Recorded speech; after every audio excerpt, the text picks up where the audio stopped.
Welcome to Pressing Buttons. I'm Hugo, I'm Nick. and thank you for joining us. As you can see, I am live, well, as of this recording, from a bunker. And I also have no mustache. I've been kidnapped, and they shaved my mustache. No, I'm Yeah, kidding. more Uh, importantly, your mustache is gone. Yeah, I think. yeah, Yeah, that's how are people going to recognize me now? yeah. No, uh, the truth is, I'm at work. I work 24-hour shifts, and it just so happened that I'm working while working. I just air quote that working as I'm recording. I'm on the job. Obviously, it's the weekend, and I can kind of get away with a little bit more. If there's an emergency, obviously, I have to run out of this recording and go do whatever I need to do. But um, if it happened to fall on a Saturday, and I have some of my gear here, and we can continue the show. This is how much uh, we love you, listeners. The show must go on. It'll never be stopped, ever, except on holidays. So you're gonna have some Or withdrawal during. maybe we have a holiday special. Oh, there you go. Yeah, no. You might have some withdrawal come Christmas time and Thanksgiving. We'll see. But yeah, I have no mustache as well, which is also very disappointing, just because I look different. So if you're watching this on YouTube, this is me without a mustache. Well, the verdict out whether that's disappointing to the audience could Well, be an improvement. you were super surprised when I logged in because nobody actually. I think besides my girlfriend, you're the only other person that has seen me without a mustache that I game with. Like obviously, people at work here were like, "What the fuck?" And then the guys we game with, they don't know that I shaved, and I haven't streamed in a while, which we'll talk about a little bit later. I haven't streamed in a while, so nobody knows I that feel I like shaved my mustache. this was a missed opportunity to make some money. Like, weren't you? It was If there you're was there if was you're if you're already planning on shaving it, and people were trying to get you to shave it, I feel like you could use that I to mean, your it advantage. was. There's always there was an offer on the table a couple months back when I was streaming that people wanted me to shave the mustache, not because they didn't like it, but just because they thought it'd be good content. But I don't do what my viewers want me to do. I do what I want to do. That's the kind of streamer I am.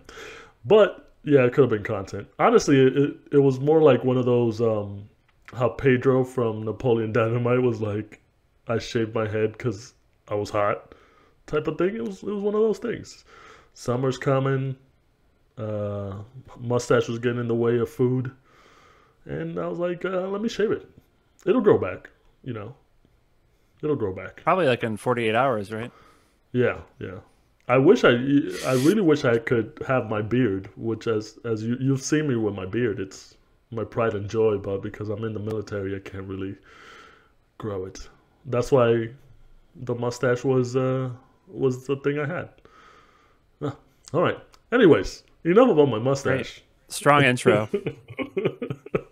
It's like a fucking 4 minute intro about my Of mustache. which the audio podcast people are like, Yeah, what is even happening? Yeah. yeah. Make sure you watch this on video if you if you want to see me without my mustache. But I appreciate all the concern. Um, and you know, podcast is going strong. Discord is going strong. Lively community. Make sure you guys join. Follow us on Twitter as well, Buttons TV, to get any news, updates, or anything like that. Make sure you're on the website. We appreciate the support. What's the website again? Pressingbuttons.gg. Okay, not You know, pressing buttons. GG baby, like you said last week. I mean, we might have to get that domain name as well. You know, when you put me on the spot like this, sometimes I blank out and I have to think because I know if I fuck up, you're going to say something. So that's why I had to take a moment. Um, I thought there was a real chance you were going to say pushing buttons by accident, but yes, because that was originally what I wanted the show to be called, Pushing Buttons, but somebody had already taken it and, it was this whole thing. So for the first 3 months of us thinking about the show, I told people it was pushing buttons, and then you would yell at me and be like, no, it's pressing buttons. It's So, a big you know, difference. finally got that out of my system. All right. Anyways, I think we should start the show. All right. First bit of news for the week that we wanted to talk about was a change in Twitch economics.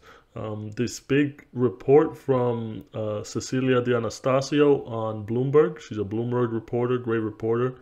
She gets a lot of good scoops. I think she broke the news on the riot working conditions and stuff like that a couple months back.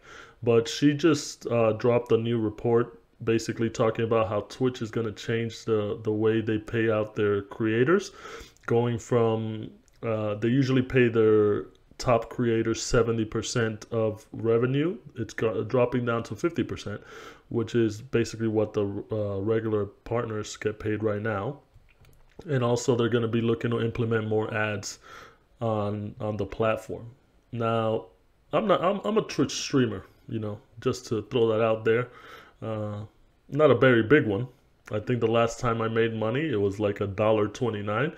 Shout out to Monster Keezy, aka Marcos Reyes, for subscribing and giving me $1.29. Uh, I'm not a big streamer. I stream for fun, obviously.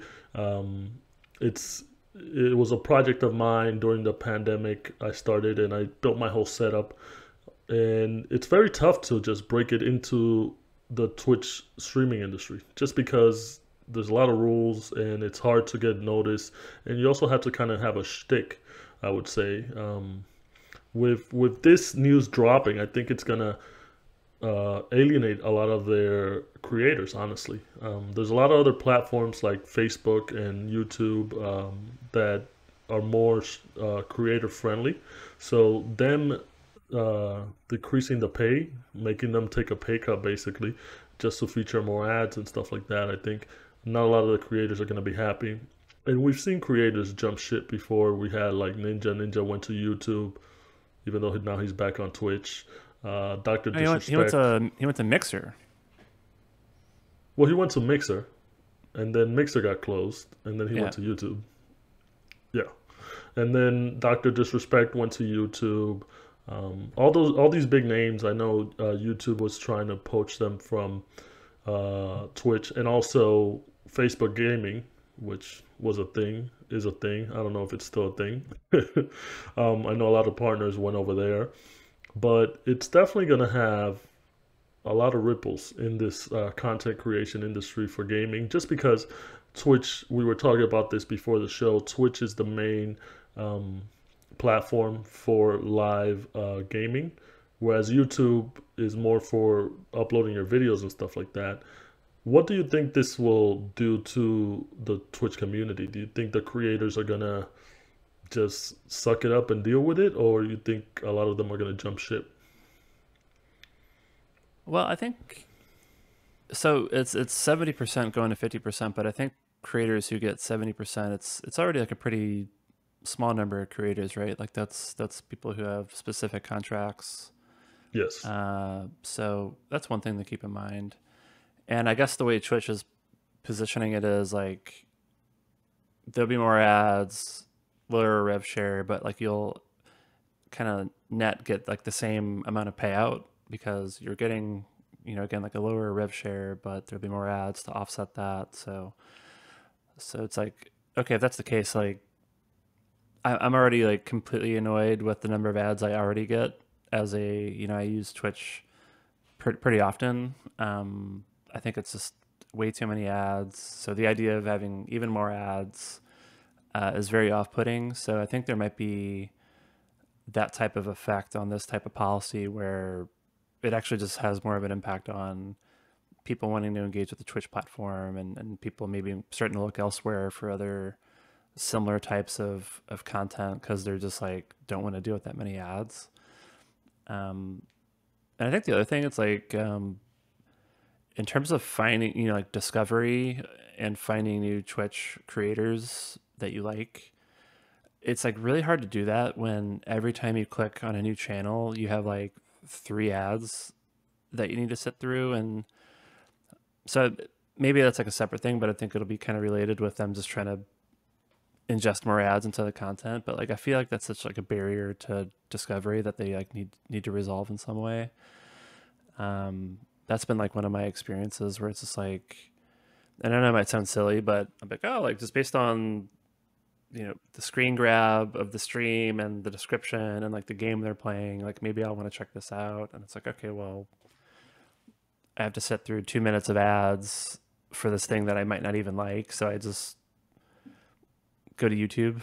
Like I just get frustrated. So I have to imagine that that'll other people will do that as well. And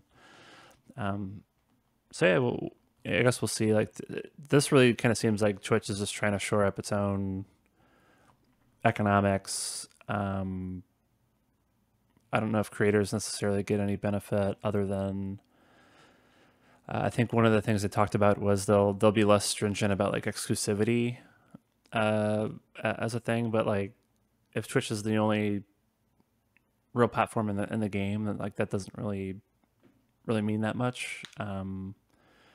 So yeah, and I guess those are my thoughts.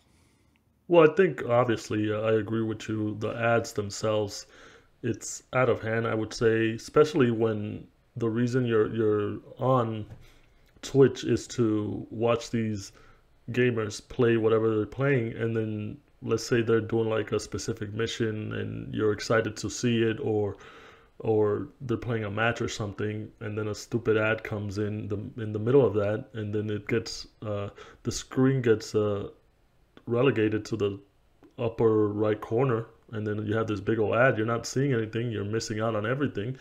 Obviously, it's definitely like one of those things that it's a bummer. And they have Twitch Turbo, which we talked about, and that's the subscription base that you pay basically, and you don't get any ads. But that itself, I think it's not enough. I think if it's too much of a cost. I think I believe we said it's $10 a month. Too much of a cost to be able to just not have ads. Yeah, I think it's eight 99, 8.99 per month. You don't get any ads. And I our British correspondent Ali told me about this a while back. Like I'd never even heard of this as a product offering from Twitch, and I feel like they don't really advertise it anywhere. They don't really actively market it as an offering. So I find that kind of interesting. But if the ad load gets even bigger than it already is, then I need to make a decision on, do I like the platform enough and the creators on it to pay $9 a month to not get ads, or do I just kind of substitute it with something else? Is kind of where my head's at. Well, I also think we both have Amazon Prime, and obviously Amazon owns Twitch, and they have you can use your Prime sub to subscribe to a channel that you want, basically to support the channel. Obviously, like I don't know why they just haven't integrated those two. Like if you have Amazon Prime and then you have Twitch, just integrate it in that way, because you have that subscription, you don't get any ads. But it's two separate things. I think it would work much better if they had it that way. I wouldn't feel like it's another subscription service that I'm assigned to. You know how much I hate subscription services. If it's too much to keep track of, and then I don't know what I'm paying. But obviously, I think if they just combine the two, that would work so much better. Honestly, for me, when I do watch the Twitch streams, which I do very often, I just have it in the background. I don't mind as much, just because, like I said, I have it in the background. Um, it's good to watch, and then I can basically avoid the ads and just switch my tabs when it comes up. But it would be really convenient if they just combine the two. We'll have to see in the future, obviously, just because it's a report. You don't know the full details of it. It's a very accurate report, I would say, from a good reporter. She's usually right most of the time, so we'll have to see with the coming months what the ultimate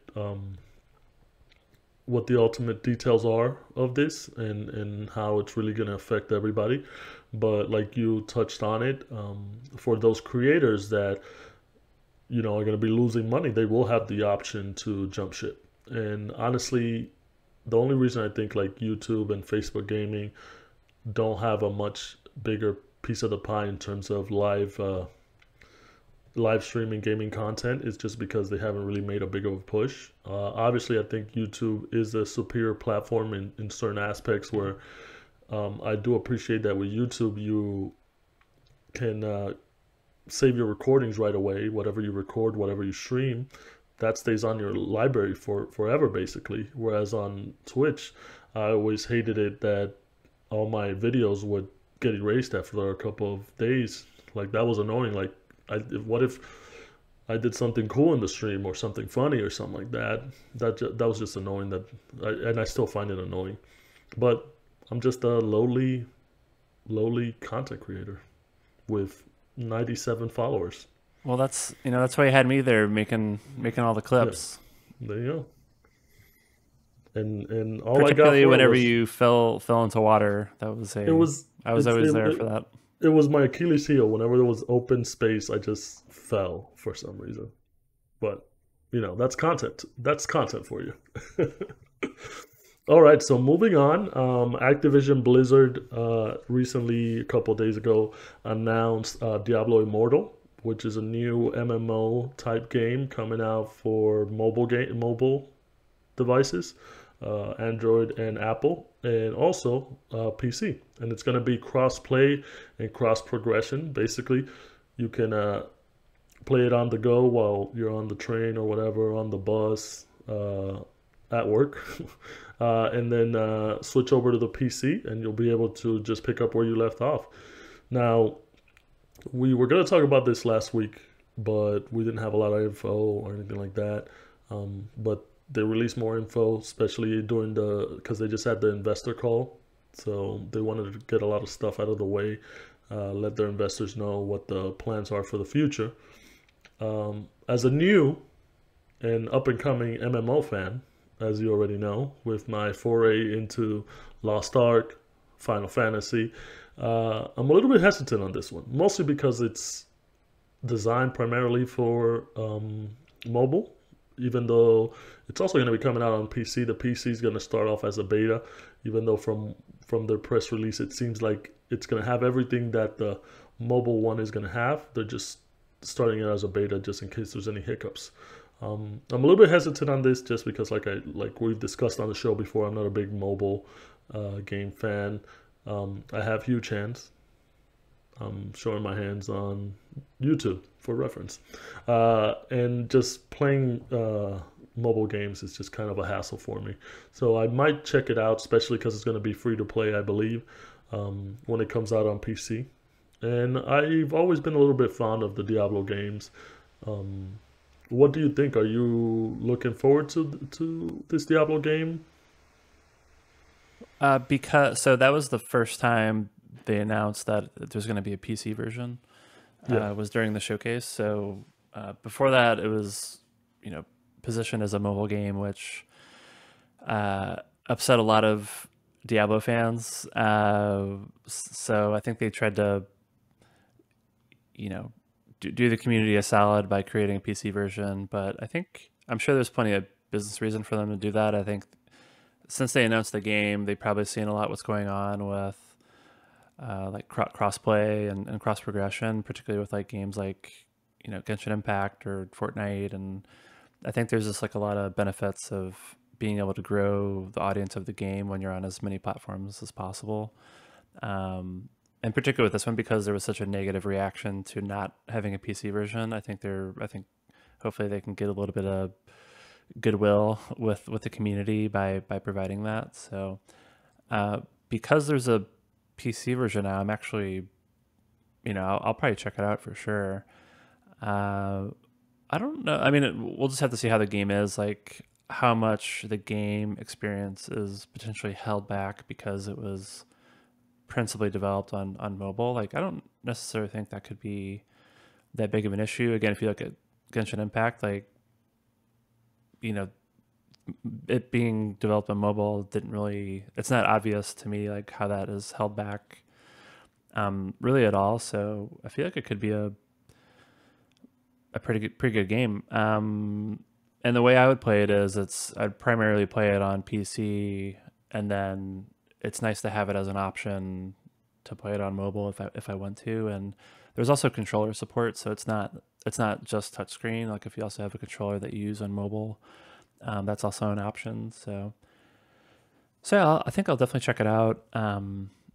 I speculated that the reason they announced this, they did this showcase specifically on that day, coinciding with the Activision Blizzard Q1 earnings release, was because the Activision Q1 earnings release was not going to be a good one, and that proved to be true.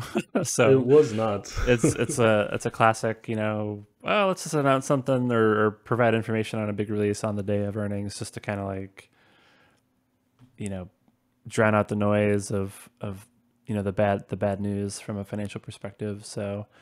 Um so yeah, that's pretty much exactly what happened.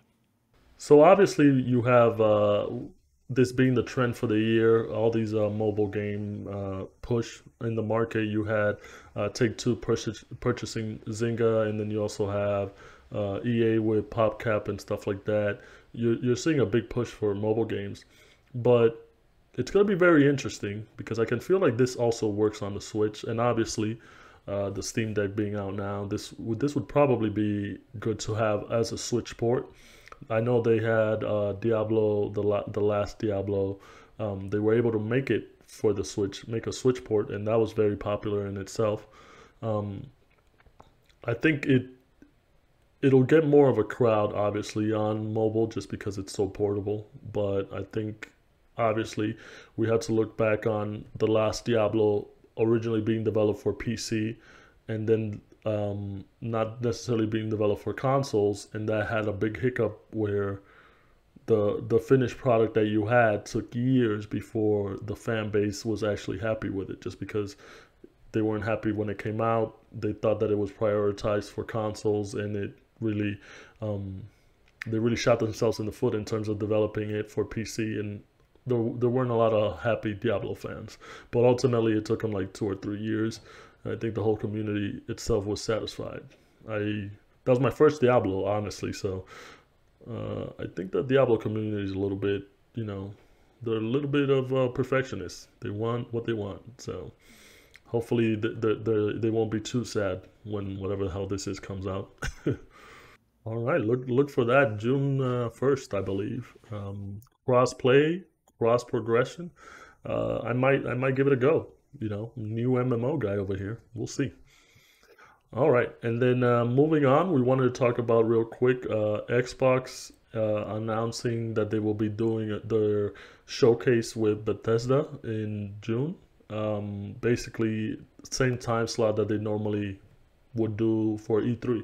So as we know, well, I was gonna say E3 is coming up, but that's not happening. The annual showcase that usually happens in June, which is E3, is not happening this year, but that doesn't mean that that a bunch of developers and publishers aren't going to do their own little showcases. And obviously, with like what Jeff Keighley's doing with Games Fest, and now Microsoft saying that they're going to do their game showcase with Bethesda around the same time, it's going to be business as usual. That's going to be one of the biggest showcase. Obviously, you have the big three: Sony, Microsoft, Nintendo. Um, Xbox, with just acquiring Bethesda, finished acquiring it last year. I think this is where we will start seeing everything that they've been working for since the acquisition happened, especially now that they're kind of moving everything to Game Pass and stuff like that. And you have the biggest game that they're pushing, which would be Starfield, still scheduled to come out in November. That's going to be obviously a big showcase. But you have a lot of other games that Microsoft and Bethesda have been working on. You're looking at another Fable. That might be a thing that to look out for. Obviously, more Halo news, just because Halo hasn't been doing so well, and a lot of other Bethesda showcases. You want to see what Arcane's working on. You want to see um, what new Fallout's maybe might be going on for the future or anything like that. Your thoughts on the showcase? Are you looking? I mean, I know you weren't a big Starfield fan. It's still your big stinker. So I'm gonna hold you to that till the end of the year. I'm predicting it's a stinker and it comes out next year, but I think we'll definitely hear, like, we have to hear more about that game. If we don't hear more about that game, then it's definitely coming. Like, absolutely is coming next year. But I'm pretty sure we're gonna see more. So we should see some actual gameplay from Starfield. Uh, yeah. So this one, they're basically doing this in lieu of, uh, there not being an E3. This is the second time they're doing this kind of Xbox Bethesda, kind of combo showcase, which I think is kind of interesting. Like, I wonder at some point, does it just become Xbox? Like, I find it. I know Bethesda's like probably the bigger studio, but the branding of it being like the Xbox Bethesda showcase, I wonder if that just goes away at some point, and it's just like it's just Xbox. I mean, just to interject real quick, I actually appreciated Bethesda doing its own thing because I mean, obviously you and I both watched it. I thought every year when they did it, they would do it its own random thing, and they have like rock stars come in and bands and play and stuff like that. It was more lively, whereas I always felt like the Xbox showcases were more like straight to the point and direct and all about the finances and all that stuff like that, which very bland for me. For you, Finances, it's a yeah, I loved party. it. I prefer the Xbox one, so I'm just get it all into the Xbox format. So yeah, it's the second time they're doing this approach. The the one last year, I think uh, it was okay. I think a lot of the feedback I got was just, oh, some cool games were announced, but it's all CGI trailers, and I think that it just kind of is what it is based on where all the games are at in their development cycles. But I thought that was a kind of fair criticism of, like, okay, like, what are the games actually, and so my hope is it's you know more or less the same games, but we're just going in a little bit deeper with some real gameplay, and then they probably sprinkle on a couple, maybe like two or three other, maybe new game announcements, something like that. So that's kind of how I'm thinking it'll shake out. The two games I'm most excited about, I would say it's probably Fable. So I'm hoping that we actually learn quite a bit more on Fable. I think that'll be cool. And then Perfect Dark's another one that I'm excited about, but based on everything that we've been hearing with some of the, like, development challenges, like, I think we might not see too much. Probably won't see too much on that one, and I think that game might be pretty far out. But other than that, like, I wouldn't. I'm not really that excited about a lot of their, like, big games. I think Redfall was the showstopper at the last showcase, and we don't know too much about it other than it's like an online cooperative shooter with vampires. I guess is I think vampires is like the shtick instead of it being zombies or whatever. So that could be cool, but that genre is not necessarily my thing. So I'm not particularly excited about that. We're back to the 2000s where vampires are the rage, baby. Yeah, yeah. I mean, I'm cool with vampires. I'm just not a big. I mean, I'm more interested in if vampire was it Bloodline or Masquerade? The Oh, Masquerade Masquerade, game. yeah. Yeah, yeah. Like the next game out of that, I'm pretty excited for it. But I think that's also has kind of run into some development issues, so that might be a while. Well, they just had the Battle Royale one, so which I Yeah. was gonna say we should check that out, but I'll save that for later. With this, I think honestly, I'm more looking forward to what they're gonna announce together because it's been a year since they got fully acquired. Both companies should be more synchronized at this point in terms of what they want in the future and what they're going to be developing. And then that's going to also kind of give us an outlook on how fast, if the Activision Blizzard acquisition from Microsoft pulls through, that's also, I think, it's going to give us a good outlook on what that's going to look like in terms of uh, the franchises that Activision Blizzard um, already has will be mixed in with the Microsoft Studios. So I'm kind of like that's one of those things that I want to kind of see from the perspective of the business side of it, but also from the gamer side of it. I agree with you. There's not a lot that they announced last year um, that really caught my eye. The Redfall looked pretty interesting, but to me that was more like Left 4 Dead but with superpowers or whatever, and vampires like you said instead of zombies. It's one of those things where I want to see more of.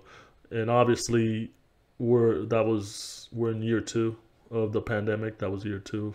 We're in year 2. I don't know what year it is in the pandemic. It's a lot of years. Nobody um, knows. so they were obviously getting their footing down, and last year was very tough for video games in terms of announcements and scheduled releases. So obviously this year we're kind of right back on track with what's coming out and the announcements that are being made where they're going to be more accurate. So I think whatever will be shown is going to be released sooner rather than later. So I'm excited for that. We'll have to keep an eye on that. Obviously, we're going to cover it once it comes out. It's going to be Gamer Christmas come June, like it is every year. I know E3's not there anymore, but doesn't mean we're not going to get video game news. And we're going to cover it. Pressing buttons. Your number one source for video game news and other stuff. All right. The one, do you have any kind of like dream games or announcements kind of going back to what you were saying before about like, oh no, these companies have been working closely together. What are the synergies or like what are the interesting games that can come out of that? And I think the obvious one is uh, Fallout New Vegas, which was developed by Obsidian, which is now an Xbox game studio. So I think a lot of people are like, oh my god, like, and I think a lot of people look to New Vegas as like their favorite of the more like 3D first person Fallout games. So it's like, is there going to be a New Vegas 2 developed by Obsidian? Like, I think they got a lot on their plate already. So like, I'm not super optimistic that that's going to get announced. Well, I mean, for me, I think like I'm not a big Fallout fan. I appreciate the franchise. I think it, especially once 3 took off, I think it very integral to the future of video games when it came out, and what people got from it. But I've never been a really big Fallout fan. I think I'm more excited to see anything that Arcane does because I thought they always did great with the Dishonored series and with Prey and stuff like that. I do want them to be able to just use that, but in the Microsoft universe, in all their games, like I want to see maybe like you were saying, Perfect Dark, which is being done by Rare. Maybe throw the Arcane Studios in there and see what comes out of that. That'd be kind of cool, but it's one of those things where it's a lot of wish list stuff. But I would say Perfect Dark I'm looking forward to just because I honestly never really played the N64 one. And also Fable because RPGs, love some RPGs. And Fable was one of those that was, not the best games, but they were enjoyable. And to just get worked on, especially after such a long hiatus, I think it would be a good seller and a lot of people would want to play it. Yeah, so doesn't have anything to do with Bethesda, but I think just talking about fun synergies among all of the different Xbox studios. I think Banjo, which is a rare, developed by Rare. I think Double Fine should make Oh, the next Banjo game, and Double Fine is the developer of like Psychonauts and those type of games. So because I feel like Rare's kind of moved on to that from that type of game, and they're doing Sea of Thieves, and they have another game in development that looks kind of like much more expansive, and so I feel like Double Fine's a good fit for that. So I think that would be my dream game announcement. That would be really cool. yeah, I mean it's one of those things where you have to see what the internal workings of the studios are, especially since it's only been a year since they've really worked together, and how Microsoft wants to move everything. And obviously, Rare being such a renowned studios for so long, it's one of those things where I know Sea of Thieves is like their big one, but after the whole update that they did and revamp where it got a lot of people in, I haven't really heard anything from them. So I want to see them, like you said, come up and bring me some Banjo Kazooie. I'll take that, even if it's them or if it's Double Fine. Bring They have so many properties that they could bring out, and now would be the perfect time, just because a lot more people have time for video games. So Yeah. why not? Yeah. Well, And my so the game's Everwild. So Rare does have another game, actively in development. I'm just not super clear what it's all about. So I think that's what we know is they're probably going to continue working on Sea of Thieves, and then they have this Everwild game, and then it's a question of, is there something else in the can? Yeah, and then I mean I know our next topic is going to be Activision Blizzard, but just wanted to say with something like that in the future, I'm looking at like a studio like Infinity Ward and also like Treyarch maybe stepping into the Halo franchise and using what they know with the first person shooters. Just because, like I said earlier, 343 has been having a hard time, and also their developers have been having a hard time with the reception of the game, and also the reception of the season pass. The new season pass for Halo is going to be lasting 6 months. That's crazy. Like a lot, I know a lot of people were upset about that. I mean, I was upset when the Destiny season lasted like 5 months, and that was just because there was no content, and you're waiting for the thing. And I understand the pandemic kind of pushed everything back, but you would figure with something like Halo, they'd be more on top of the ball and wouldn't let things like this happen, or just have more of a better game plan for the future, for the seasons, for the campaign and stuff like that. So in terms of studio synergy, maybe that's the push that they need, just to have these prime studios that do first person shooters at Activision Blizzard, and just bleed that into 343 or Rare for like Perfect Dark and stuff like that. Yeah, I'm still waiting to do the Halo campaign cooperatively. You might have to wait until August or something, That's or really November. I the only forget, thing I but care it's about. far. Yeah. I mean, yeah, it's we're all gamers. We like the multiplayer, but we like playing campaigns and stuff like that with our friends. So uh, hopefully they fix that up. I know developing for the gaming industry is tough, especially when you have so many critics um, out there, especially on the internet and stuff like that, who don't Especially on know. that goddamn pressing buttons podcast. Oof, oof. Well, you're the critic, but okay. What? Yeah. No, no, but yeah. It's just I know they're having a hard time, and it's in these delays and stuff like that don't make it better. But hopefully they come through, and you know, hopefully their mental gets better. Like Marshawn Lynch says, take care of your chickens, take care of your mental. Mental? Yeah, he says that. You should Okay. know. You live in Seattle. He was a Seahawks. Take care of your chickens, bro. I don't have any chickens. Well, if you had chickens. All right, moving on. Enough about Great, chickens. great segue. Yeah. Speaking of chickens, Bobby um, Kotick. Bobby Kotick is Yeah, gonna count his chickens. yeah, yeah. No, moving on. Obviously, we're gonna talk about Activision Blizzard, just because the stockholders approved by an overwhelming 98% approved the deal with Microsoft.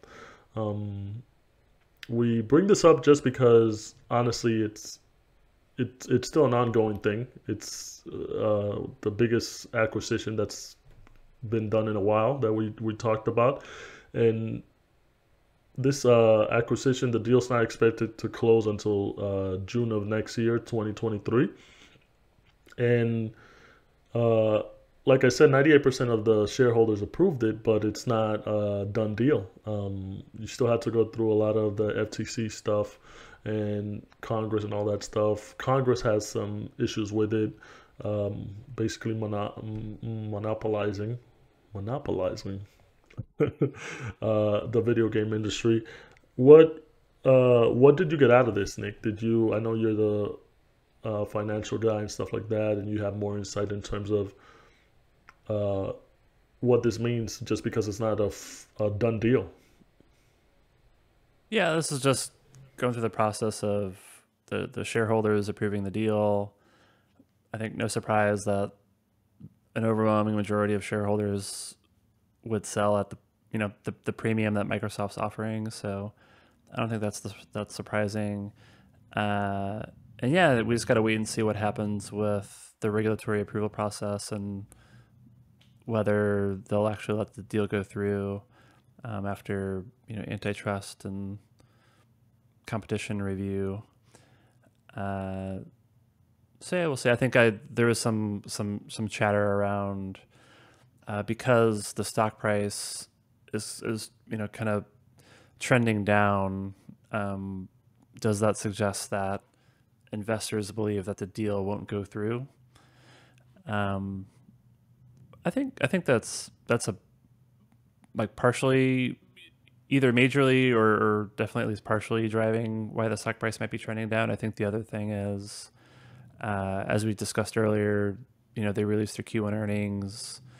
I think the Call of Duty performance figures didn't really get investors terribly excited. So I think there's some dragging performance there. So they didn't have a great quarter. I think that's also a contributor to why the stock price might be down. So of the people who already didn't think the deal was going to go through, there's now this data of a bad quarter. So I think that's just going to put some additional downward pressure on the stock price. Uh, so yeah, I think that all kind of makes sense. And like this just happened, I think today, where Warren Buffett, CEO of Berkshire Hathaway, they already had an investment in Activision Blizzard of about 2% of all the stock, and then they just kind of swooped in and said, okay, well at this price, I think the deal's going to go through. So it's kind of like they juiced up their equity stake to 9.5% from 2%. Um, so Warren thinks it's going to go through, and if it goes through, then he gets a payday, and if it doesn't go through, then who knows? I think his like statement was like, and who knows what happens. So I think he seems to believe that the deal's going to go through. I'm not by any means a antitrust expert, but I would bet that the deal goes through. Like it kind of seems like there's a lot of like politics and all these people that are trying to make a big deal out of these like big acquisitions. But so I think those people are probably just responding to like the actual like price of the transaction and being like, oh, that's big, like let's dig into it. But I'm guessing they're probably not experts in the games industry or what the acquisition like actually is, and so I think once they kind of like get into the details, like I just don't know like what their case would be. So I don't know. So I think it'll probably end up going through. Yeah, I think there's nothing stopping this train. I mean, obviously, it's they did their research. Microsoft wouldn't pull the trigger on something like this if they weren't so sure. By next year, it'll be done. And like you said, Warren Buffett put his money on it. If he put his money on it, you can probably bet it's true because he's got a lot of it. And if it doesn't, he'll be fine because He'll he's be got a fine. lot of it. Yeah, we would be fine, but he'll be fine. Yeah, but on the heels of that acquisition deal being pushed through, I want to talk about real quick. They announced the sequel to Modern Warfare, which itself was a reboot of the original Modern Warfare. Um, and obviously, Call of Duty is one of Activision Blizzard's biggest sellers, and they did have a down year last year. Call of Duty Vanguard didn't sell as well, and then the battle royale aspect of it didn't do as well either.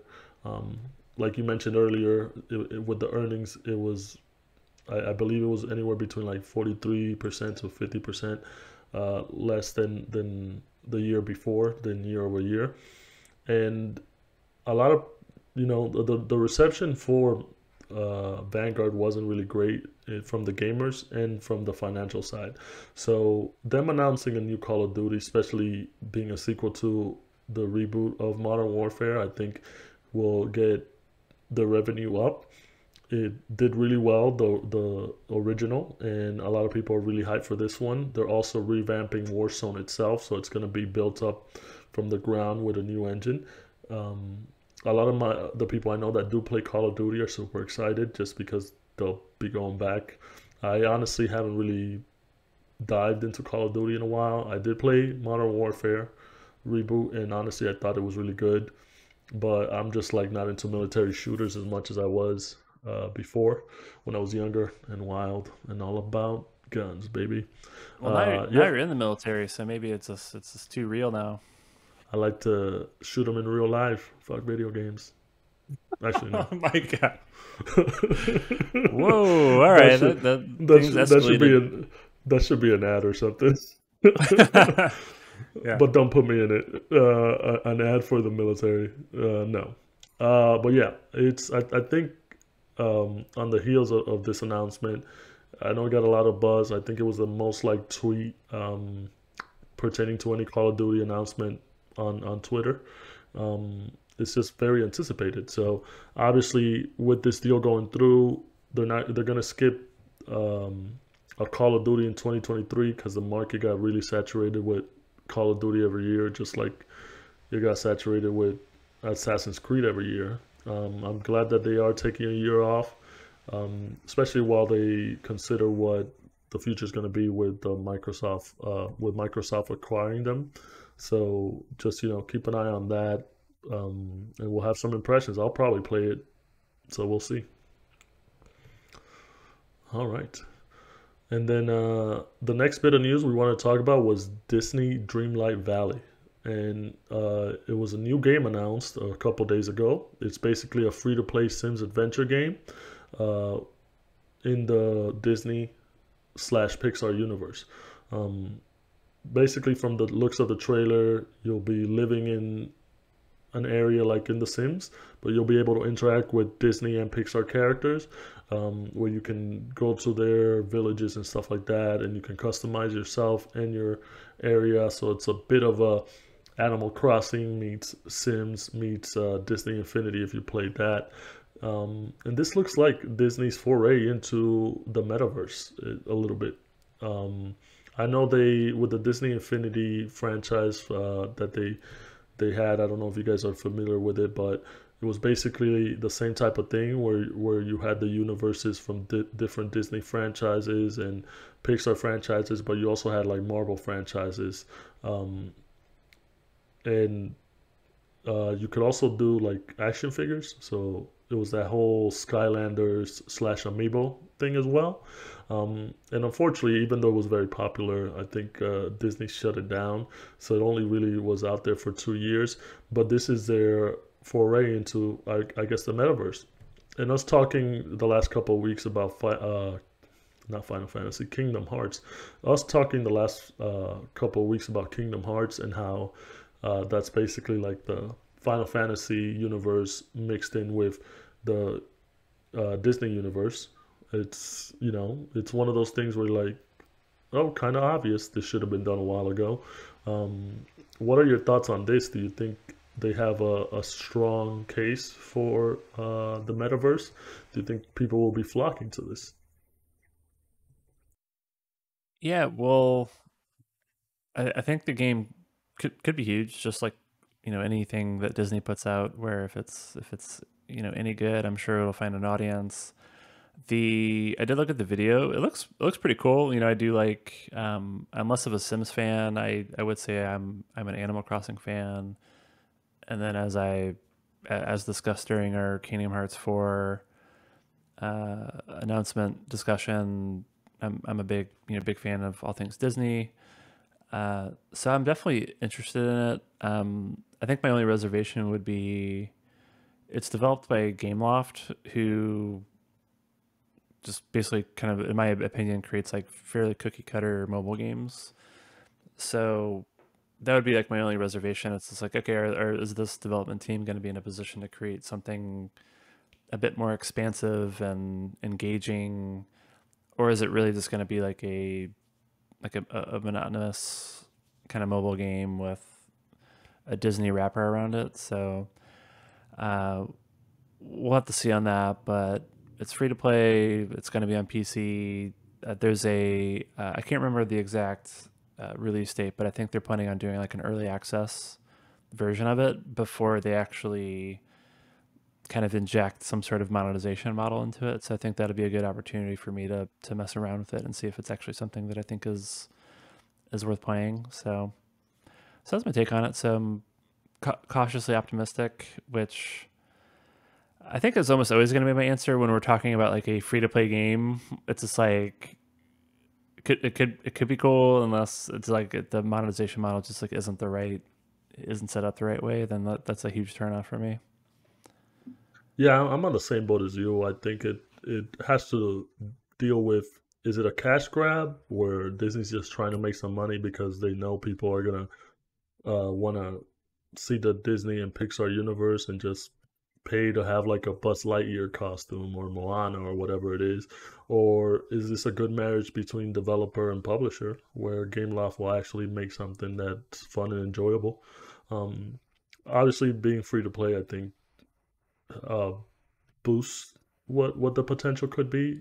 It'll give people more of a chance to jump in, and if it's good, then people will pay money, and if it's not, then it could just die, like Disney Infinity. It's that easy. Well, I think Disney Infinity, I think people really liked it. I think they just kind of Yeah, made a. I that was think weird. they. I think they just had. I think they just believed that the whole like toys to life market segment was just going to go away over time. Kind of like a lot of it kind of happened with like Guitar Hero and all these games experiences that have like a big kind of specific hardware requirement for them. Those are generally pretty cyclical and they kind of like boom and bust. And I think they were just like, okay, like this category is going to go away, and they just kind of pulled the plug uh, ahead of that. So Unless you're Nintendo, and amiibos are forever. yeah, No, but I think, yeah, the those I mean what do you call it? the software side of amiibos is like such a joke though, right? It's just like, oh, you get like a one up, or it's just like it's like it's like the easiest implementation for like sometimes it's maybe like an actual like character or something like that, but I feel like their approach to it is like much more simplified. I think but with the amiibos, it's like they're action figures, and people go fucking crazy for these things. Like, do you own any amiibos? I don't know any amiibos. Yeah, I have a couple actually. Oh, It was uh they started doing it with Super Smash Brothers. I forgot what it was called, but it was the one that was like both on 3DS and Wii U. I think didn't they have? It was like their mission was to create an amiibo for like every character that's ever in Smash, and that's continued through the most recent Smash Brothers games. So I think that's their thing, and like the benefits you get of those amiibos in Smash, it's like that's nothing special, right? It's really like the action figure, uh, in my opinion. yeah, yeah. I think if the Disney Infinity, if we would just stayed on the software side, it would have been good. They could have just done away with the toys and kept that universe. I think it was a good universe. A lot of people enjoyed the games. You didn't necessarily have to keep the toys with it or keep selling the toys. I know they had a lot of franchises on there, and it was enjoyable. So hopefully Hmm. we'll see. We'll see if this foray into that type of game works for them. And like I said, if it sucks, it's a good thing it's free. All right. And then to close out, we wanted to talk about Sony real quick. Sony had two announcements this week. The first one being that they just released an update to the PlayStation 5 for VRR support, which just basically makes the refresh rate on games better. Um, Obviously, a lot of their studios are taking advantage of it. The main one being Insomniac. They just released an update for Spider-Man, Spider-Man Miles Morales, and Ratchet and Clank, which I've seen on the internet. Definitely has a lot of people buzzing. They thoroughly enjoy it. They say it looks way much better, runs much better. Um, are you downloading anything to check this out? I think I'm gonna download the patch for Ratchet and Clank and check that out on there. Yeah, no, I thought this was great to finally get this out there. I've been looking. I've been wanting to actually complete Miles Morales, so I bought it at launch and I played it a little bit, and then just got massively sidetracked. Uh, but I think now is a good, now that we're kind of in this bit of a drought with new game releases, I've been looking for games that kind of go back to my backlog, and games that I want to complete.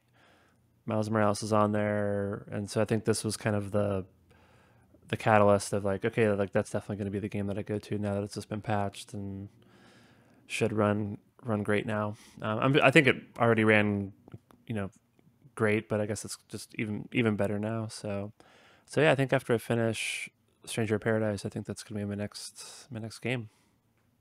I'm gonna wait a little bit just because I know it's more for HDMI 2.1, and the monitors I have right now aren't 2.1, so I'm gonna have to look for a new monitor, which oh well, it was gonna happen eventually. But I'm excited. I mean, I've seen some videos and I've seen people's reaction, and they love it. And I think there was about 12 to 15 games on the list of games that got the support right away. And obviously, there's gonna be games down the line that will come out with the full support, and any older games will get patched up. So that'll be a good thing for everybody.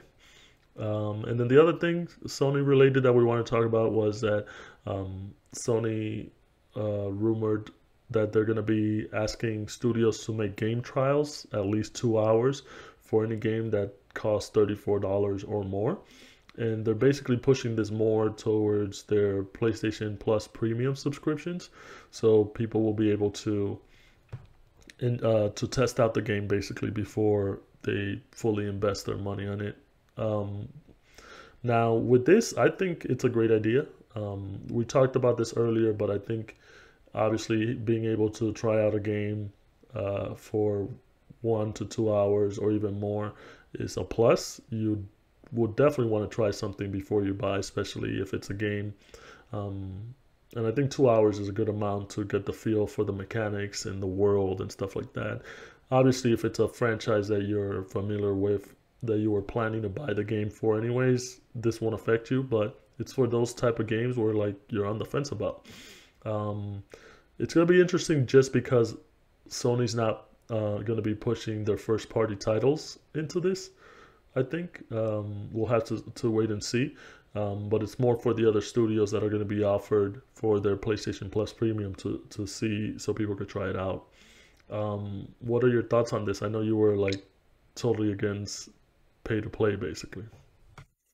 I mean, I'm not totally against it. I just think it's uh, the fact that it's paywalled behind the subscription service. Like it would be, I'd be interested to know, like, why not just have that on PS5 is just for like for anyone who has a PS5, and as opposed to them trying to use that as like a means to justify people subscribing to the service.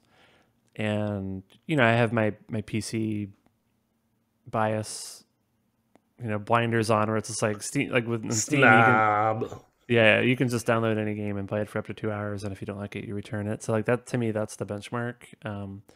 I know there's like probably a lot of reasons why Steam has to do that, because of there's probably like lots of compatibility issues, and so I think there's arguments for why there's more of a need for Steam to do something like that as opposed to PlayStation. But I don't know, like to me, I ultimately view that as like it's a marketing, like the demo is a marketing app, like it's a marketing asset. And so when you effectively are getting charged to access marketing assets, I just think that's kind of silly. So, but at the same time, like I'm gonna, well, actually, this alone is not enough for me to subscribe to PS Plus. Well, not to So, PS Plus because you're gonna be on PS Plus. You mean like PS Plus Elite and oh PS yeah, Plus yeah, like Premium? whatever the tier is that they have this gated to, like this alone isn't enough to get me to subscribe to that. So to me, it's like, and I don't think anyone is going to be like, oh yeah, like I wasn't going to subscribe, but now I am going to subscribe because of this feature. Like, so that's kind of how I think about it. And I think Sony would probably be better off just providing that to everyone, with the idea that people are going to try more games and then potentially buy them. So like I feel like they would actually be better off by giving it to everyone versus trying to like create this like artificial value proposition inside of the subscription bundle. Yeah, I think So obviously with them being new at this type of subscription service with more titles in the catalog as opposed to your regular subscription service of PlayStation Plus where you just do it online and get the free games. I think they're more like just experimenting type of thing. I don't think it's gonna be the same a year from now once they kind of see what works for people and what people like and what people don't like. And you know, we're both on the fence. We're probably not gonna upgrade from the initial PlayStation Plus regular um, subscription, so we'll just be on the fence. Something has to really draw us in for us to just upgrade in terms of that. So maybe exclusive games, which I doubt they will do, or just something like that, um, or the old catalog. But that's something that they don't even have a set. Um, they don't have set titles for what games are going to be available in their catalog, so that doesn't even draw us in right now. So it's more of a wait and see approach, but they're trying something. They're trying. They want those yeah, subscriptions. I think it's better that it exists than it doesn't exist. But I think where I get like a little bit kind of rubbed the wrong way is when you boil it down, you're basically paying for demos. Uh, so it's just kind of interesting to be like, okay, well, what other precedent exists where people are okay with, paying for a marketing asset? Uh, like if you go to the grocery store and they're like, hey, do you want to sample this, hot dog? And you're like, yeah, sure. And they're like, okay, well, give me 25 cents. And like, it's like, no, like that's not how it works. And I know there's a lot of stuff out there with like pre-ordering games and early access, and there's like all these kind of other flavors of it that you could draw parallels to, but I feel like this one's kind of crossing the line a little bit. Yeah, I mean, obviously, I think you are right, but you also got to look at it where it's not the only thing. Like if this was the only thing, like hey, pay for PlayStation Premium because you'll only get the 2 hour trials. This is the only way to get them. Then I would be like, to, this is bullshit. to, This is to the me only thing. to me it's because they're just trying to pad the value proposition with Yeah, whatever they can with throw in whatever else. there just to give people a Yeah. sense of So like I don't think value. it's And too. Yeah, I don't think it's too bad just because of that, because it also yeah, offers the other thing. You're gonna have your PS3 games, you're gonna have your PS2 games, your PS1 yeah, games. But we both agree that you definitely need more than this if you want to get more people to subscribe. And obviously, they will have people subscribing because they had people subscribe to PlayStation Now before this. So it's just what I'm getting trying to those. say is they're better off economically if they provide it to everyone, because people More subscribe people will to buy it. Yeah. people subscribe to the top tier uh, PlayStation subscription. Let's say they remove this feature from that subscription. No one is gonna cancel their subscription because they're taking that feature away, right? Uh, but if you give it to everyone, I think more people are going to try more games and then find games that they like and convert into actually paying for the game. So I'm trying to, help Sony out with how the, so I don't know. Maybe that's just me. All our listeners that work for Sony, let them know Nick has a solution. Yeah. All right, so that does it for the topics of the week that we wanted to discuss. We're going to move on to some closing thoughts. And I'm going to start off by saying that I've been playing some Final Fantasy XIV. Yes, you heard it here. I am deeply, deeply embedded in Final Fantasy XIV. Harry Tip is the warrior of light, and he's saving the world. I've been playing more Final Fantasy XIV. I'm at level 45. Like I said in previous episodes, I started off as a marauder and basically a tank, but obviously you can switch classes, which is really fun. I'm trying to go and become a Dark Knight or a Samurai. But the good thing about Final Fantasy is you can switch classes with the one character you have. You don't have to start a whole new character. You just got to level it up. I'm really enjoying the combat in the game. I'm enjoying the story, even though I know it's the early parts of the game. And the story wasn't that great when it came out. Not that it wasn't that great, but it's just like basic. And I know the other expansions, Heaven's Ward and Endwalker and Stormblood, definitely pick up the story. And it gets better, so I'm excited to get there. I haven't gone there. I don't know. I think I barely scratched the surface of the game. I'm probably like 20 hours in or something like that. But I'm enjoying everything of it and love me some Final Fantasy. And one thing I wanted to say, just being like a new fan of MMOs, I don't think I would have enjoyed this game if I would have played it when it came out. I am kind of glad that I'm in the stage of playing it when all this previous content has been out. Same thing I can say with Lost Ark. I'm glad that I play Lost Ark and they have all this previous content that was available in South Korea that's still yet to come to the US. I'm excited for all the content that I'll be able to play.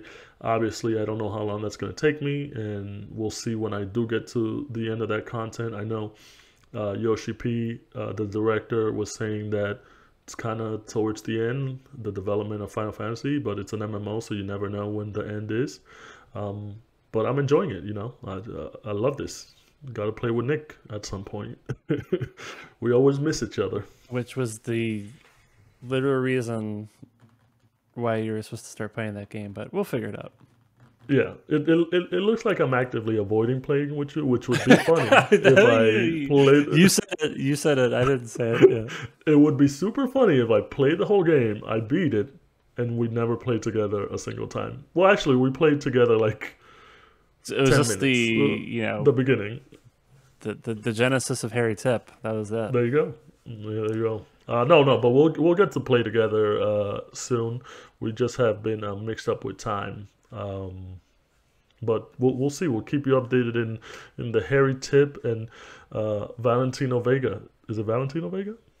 Yeah. The Harry Tip and Valentino Vega saga. What about you? What have you been up to? Final Fantasy related, but not FF14. I've been, as I mentioned last week, I just started playing Stranger of Paradise. So that's been my main game throughout the week. I think I'm almost done with it, actually. It's like a pretty relatively short game. So I should be able to complete that pretty soon. And the my like incredibly dumb way of describing this game is it's like the Taco Bell of video games, where I think it's kind of like a garbage. It's kind of like a garbage game, but I love it. So it's like that's kind of how I think about Taco Bell. Like Taco Bell is just absolute trash, but like I was gonna say, I'm sold. Yeah, no, and I know that sounds like it's a bad thing, but like I think it's actually, I think it's a good thing. Yeah, there's just like I think there's like a lot of issues with the game where. Just like the performance of the game and some of the like lighting and brightness issues can can be kind of annoying. As I mentioned last week, the story, which I think everyone saw in the trailers, and if you play the demo, the writing and dialogue and the voice work, like it's just so bad. But I keep drawing or like in my mind, I just imagined that the game was written by Tommy Wiseau, who did The Room, and if you kind of go into it with that lens, like basically every line is like hilarious. So like I'm almost always laughing at the dialogue by how bad it is. So I think that's been helpful with the experience, kind of going into it that like mentality. And yeah, like the level design is like mediocre. Then you often need to like immediately go back into the levels, so it's like you need to like replay the same level, but you have like one particular mission. So that, I think that was pretty common in Neo, right, where you always had these like side quests, but I feel like they changed it up in a more compelling way, whereas this is like you're just going right back into the level and you got to do like one thing. So, and it really wasn't an issue until there's one boss in particular, and this is like well covered all over the internet about who this boss is and how the difficulty like just dramatically spikes, and a lot of people like can't beat this boss. Get good. Yeah, well, I tried. I was like, because I ignored all the side quests because I thought they were kind of bullshit. Yeah. And then I got to this boss, and like I just couldn't beat it without leveling up. And then I had to go back and do the side quest, and then I beat it first try once I got to like the appropriate level. It's a tough. It was a great boss fight, but it was just kind of like how steep of a jump in the difficulty. Like I thought that was a bit much. I'll have to check it out. Once I check it out, I'll have to compare it. Yeah, so I think the game definitely has some issues, but I'm having a great time. So if you like, kind of Souls-like games in Final Fantasy, like I think it's definitely worth giving it a try. Well, to me, it sounds like it's the first in the genre of comedy action. First comedy action game. So it could be. The room certainly wasn't meant to be a comedy. So yeah, it's the eye of the beholder. I mean, it looks like you're having fun, and that's honestly what we want out of video games. So I'm excited to check it out once I finish up Horizon, which I haven't had time to play this week because I've been working a lot. But I'll give more impressions on that as I play along. But it looks like we're turning into a Final Fantasy podcast now. Yeah, we moved on from Elden Ring. Yeah, now it's Final Fantasy. Oh, the other quick thought on Stranger of Paradise, which I think was another criticism of Neo, maybe even more specifically Neo 2, was this the loot system is just like so overwhelming, where you just pick up thousands of items all the time. Like you're just picking up stuff all the time, and it kind of like devalues like weapons and armor, and where you just almost like don't even care about it. So I feel like there's like a pretty big balancing issue with loot in the game. So I'm not really paying much attention to it. I'm just picking up a ton of stuff. I hit the optimize button and that's it. On. Yeah. Well, because there's like 8 to 12. How many classes? 8 to 12? How many classes are there? I think it's like 18 or something. That's like a lot. Oh shit, even more than I thought. Yeah, so it's like, that must be overwhelming, but they have so much gear, it's like, it doesn't matter. I'll just get the next guy I kill has something better. All right. So I'll check it out. I'm excited. I'm excited to get into some chaos when I get into chaos. All right. That does it for the episode. We're glad you joined us for another one, episode 17 of Pressing Buttons. Make sure you join the Discord, growing Pressing Buttons community. And also follow us on Twitter and Instagram and all that stuff. I mean, I'm horrible at the social media stuff, but it's there sometimes. But yeah, Hugo, bye. I'm Nick. Later.